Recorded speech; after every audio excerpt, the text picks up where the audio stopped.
주 안에 사랑하는 성도 여러분, 반갑습니다. 11월 29일 수요일, 오늘 함께 나눌 생명의 삶 본문은 스바냐 3장 1절에서 8절까지의 말씀입니다. 본문의 말씀을 봉독하겠습니다. 패역하고 더러운 곳, 포악한 그 성읍이 화 있을진저, 그가 명령을 듣지 아니하며 교훈을 받지 아니하며 여호와를 의뢰하지 아니하며 자기 하나님에게 가까이 나아가지 아니하였도다.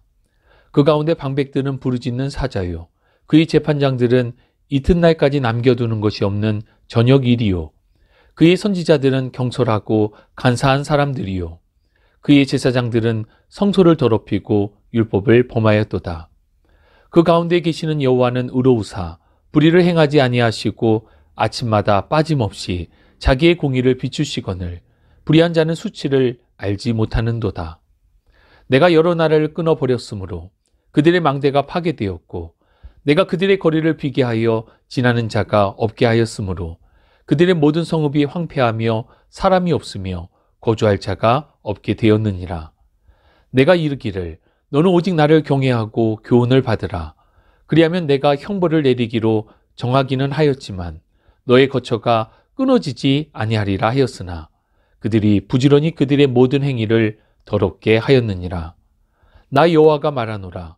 그러므로 내가 일어나 벌할 날까지 너희는 나를 기다리라. 내가 뜻을 정하고 나의 분노와 모든 진노를 쏟으려고 여러 나라를 소집하며 왕국들을 모으리라. 온 땅이 나의 질투의 불에 소멸되리라. 아멘. 앞서 살펴보았던 스바냐서 2장은 이스라엘을 둘러싸고 있는 열국에 대한 하나님의 심판의 메시지가 선포되었습니다. 그리고 지금 본문은 다시 예루살렘으로 그 시선과 대상이 옮겨집니다. 본문의 예루살렘이라는 지명이 사용되고 있지는 않습니다. 하지만 선지자, 제사장들에 대한 내용이 나오는 것으로 보아 남유다의 예루살렘을 향한 하나님의 말씀임을 알 수 있습니다. 본문 1절을 보면 그 성읍, 곧 예루살렘에 대하여 패역하고 더러우며 포악한 곳으로 지칭하고 있습니다.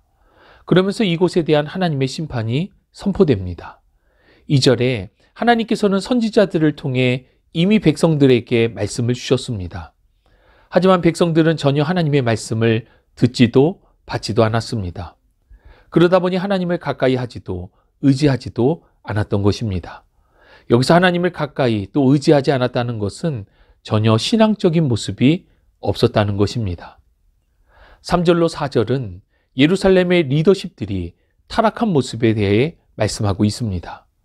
먼저 3절의 방백들을 부르짖는 사자에 비유하여 표현합니다. 방백을 오늘날의 말로 표현하면 정치, 군사, 지도자들이라고 할 수 있습니다. 이러한 정치, 군사, 지도자들에 대해 3절은 마치 부르짖는 사자와 같다라고 비유하고 있는데, 이러한 비유는 포악함을 가지고 힘없는 백성들을 압제하고 착취하였다라는 의미입니다. 자신보다 힘이 없는 약한 자들을 사냥감으로 삼았고 그러한 사냥감을 찾아서는 맹렬히 달려들어 그 몸을 갈기갈기 찢고 잔인하게 먹어치우는 사자의 모습과도 같다는 것입니다. 이어 재판장들에 대해서는 마치 다음 날까지 남겨두는 것이 없는 저녁 이리와 같다라고 비유합니다. 이리, 곧 늑대는 저녁에 사냥을 하면 그 사냥한 고기를 날카로운 이빨로 물어뜯어서 먹는데 다음날 아침이면 남는 것이 없다라는 표현입니다. 즉 불쌍한 백성들에 대하여 인정사정 없이 착취하고 자신들의 이익을 위하여는 불의한 판결도 거리낌 없이 행했다는 것입니다. 백성들을 위해야 할 정치, 군사 지도자들, 가장 공정해야 할 재판장들입니다. 그러나 그들은 자신의 이익을 위해 마치 백성들을 착취하는 사자, 또 늑대와도 같은 존재였습니다. 이어지는 4절은 종교 지도자들인 선지자들과 제사장들의 타락과 관련한 말씀입니다. 먼저 선지자들에 대하여는 경솔하고 간사하다라고 말씀합니다. 여기서 경솔하다라고 하는 표현은 책임을 다하지 않는 불성실함을 의미합니다. 또 간사하다는 것은 속이다, 배반하다라고 하는 의미의 표현입니다. 당시 선지자들은 이미 하나님을 배반하고 또 백성을 속이는 자였습니다. 선지자들은 하나님께 받은 말씀을 온전히 전해야 할 사명이 있음에도 불구하고 그렇게 하지 않았습니다. 오히려 자신이 하고 싶은 이야기를 마치 하나님의 말씀인 것처럼 속이며 백성들에게 전한다는 것입니다. 즉 많은 거짓 선지자들이 활동하고 있었다는 말씀인 것입니다. 종교 지도자들의 타락은 비단 선지자들뿐 아니라 제사장들에게서도 나타났습니다. 제사장은 거룩히 구별된 곳에서 거룩하신 하나님을 거룩한 방법으로 제사하는 거룩한 직분입니다. 그러나 그들은 성소를 정결하게 관리하지 못했고 하나님께서 말씀하신 하나님의 방법으로 제사하지도 않았습니다. 하나님께서 말씀하신 율례를 알고 있었지만 그들은 그 법을 따르지 않았고 자신의 뜻대로 행하였다는 것입니다. 그렇다면 이때 하나님은 어디에 계셨는가? 본문 5절 말씀을 보면 하나님은 그들 가운데 계셨다라고 말씀합니다. 정치, 군사, 종교 지도자들이 타락하여 악행을 행하고 불의함 속에 젖어 있었을 그때에도 하나님께서는 그 가운데 계셨습니다. 여전히 하나님께서는 말씀하셨고 하나님의 공의를 나타내셨지만 그들은 죄악과 타락에서 돌이키지 않았던 것입니다. 하나님께서는 6절에 과거 열방들이 타락하여 심판받아 황폐하게 되었음을 백성들에게 상기시키시며 7절 너는 오직 나를 경외하고 교훈을 받으라 말씀하십니다.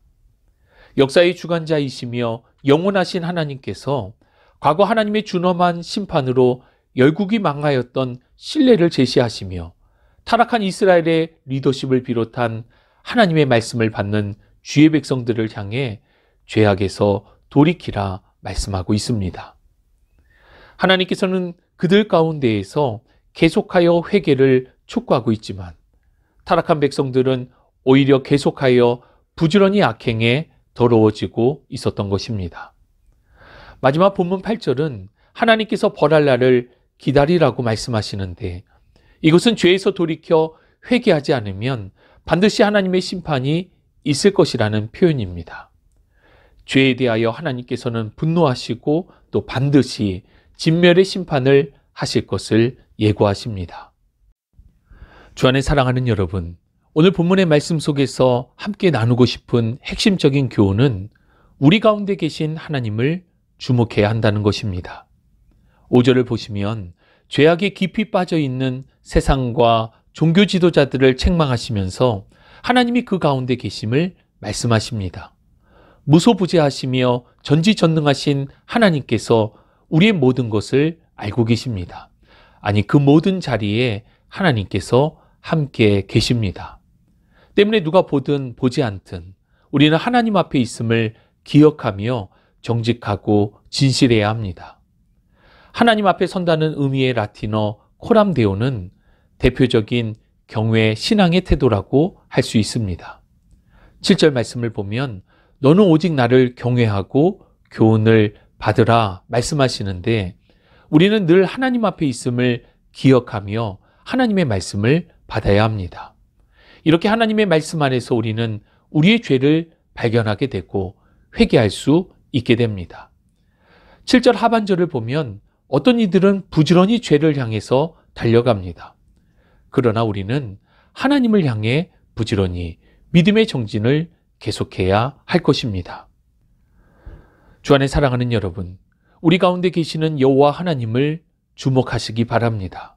나보다 나를 더 잘하시는 하나님께 우리가 할 수 있는 최선은 숨는 것, 감추는 것이 결코 아닙니다.